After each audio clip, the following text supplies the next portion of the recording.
बिस्मिल्लाहिर्रहमानिर्रहीम। अस्सलामु अलैकुम रहमतुल्लाहि वबरकातुहू। नॉलेज ऑफ कुरान हदीस के चाहने वालों, आपका मेज़बान हाफिज आतिफ हुसैन आपकी खिदमत में हाजिर है। नाज़रीन सामाईन, माह रमज़ान अपनी भरपूर रहमतों और बरकतों के साथ हम पर साया फिगन है। नाज़रीन सामाईन, ये वो महीना है इसमें कुरान पाक का नज़ूल हुआ।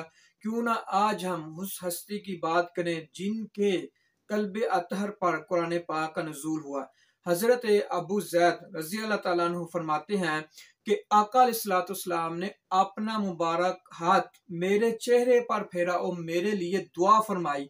उनकी 120 साल उम्र होने के बावजूद भी सर में चंद ही बाल सफेद हुए थे। नाज़रीन सामीन, ये आका करीम सल्लल्लाहु अलैहि वसल्लम की दुआ की वजह से था, उनकी दुआ की बरकत से था। नाज़रीन सामीन, यूं तो आका करीम सल्लल्लाहु अलैहि वसल्लम की सारी जिंदगी मोजज़ात से भरी पड़ी है। उनसे हमें ईमान, यकीन और अल्लाह रब्बुल इज़्ज़त पर तवक्कुल का दर्स मिलता है। नाज़रीन सामीन, अगर आपको वीडियो अच्छी लगी आप लाइक कीजिए, शेयर कीजिए और मेरे चैनल को सब्सक्राइब कीजिए। इसके साथ अपने मेज़बान हाफिज आतिफ हुसैन को इजाज़त दीजिए। अल्लाह हाफिज़, फी अमानिल्लाह। अस्सलामु अलैकुम रहमतुल्लाहि व बरकातुहू।